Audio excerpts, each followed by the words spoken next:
আসসালামু আলাইকুম। আজকে আলোচনা করব যে বিএনপি কি ক্রমান্বয়ে একা হয়ে যাচ্ছে এই বিষয়টা নিয়ে।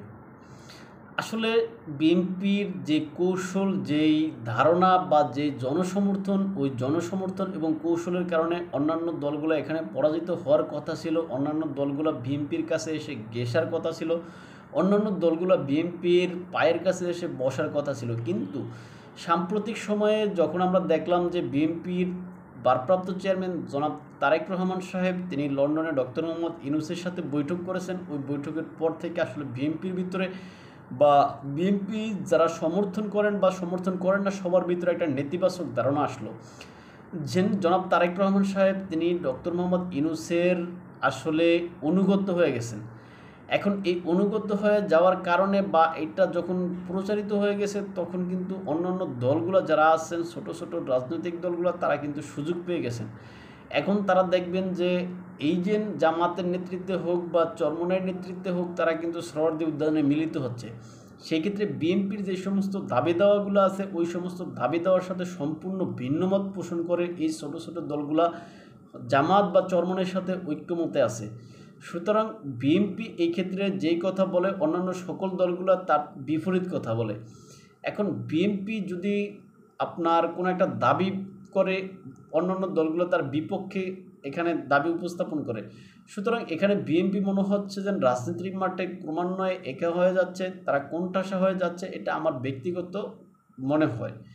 এখন হয়তো এটা নাও হতে পারে, কিন্তু আমি যেটা দেখি, যেটা উপলব্ধি করতেছি, বিএনপি মনে হচ্ছে এরকম একা হয়ে যাচ্ছে। এখন যদি বিএনপি এরকম একা হয়ে যায়, বিরোধী শক্তি যদি এজেন জামাত বলেন বা এনসিপি বলেন বা এজেন চরমনাই বলেন, এরা যদি সম্মিলিতভাবে শক্তিশালী হয়, তখন বিএনপির কিন্তু রাষ্ট্র ক্ষমতায় আসার যেই আশা বা আকাঙ্ক্ষা বা যেই চিন্তাভাবনা, এটা আসলে ঘুরে বালিয়ে পড়ার মতো হবে। সুতরাং বিএনপির যে সমস্ত কর্মী সমর্থকরা এতদিন পর্যন্ত চাঙ্গা ছিলেন, তারা ধরে নিয়েছিলেন তারা রাষ্ট্র ক্ষমতায় যাবেন।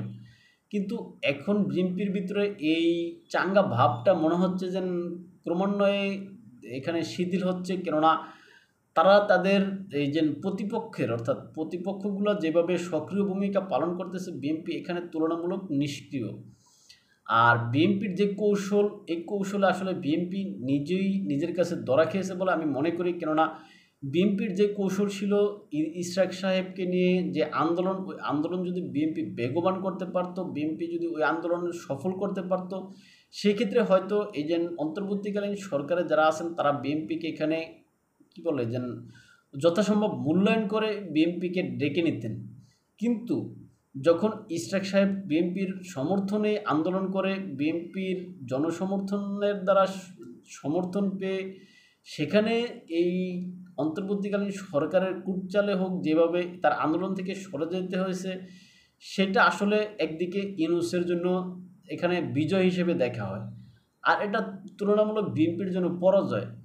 কেননা এই আন্দোলনের আগ পর্যন্ত বিএনপির যে কৌশল ছিল যে এখানে ইশরাক সাহেবকে তারা মেয়র করিয়ে নেবেন।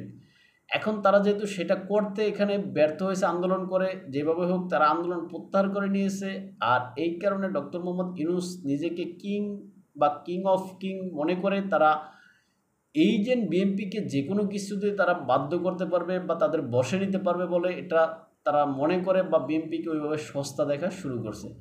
সুতরাং বিএনপির উচিত এখনই তার কৌশলগত যেই নীতি, ওই নীতি পরিবর্তন করে অন্তর্বর্তীকালীন সরকারের সাথে বিরোধে জড়ানো।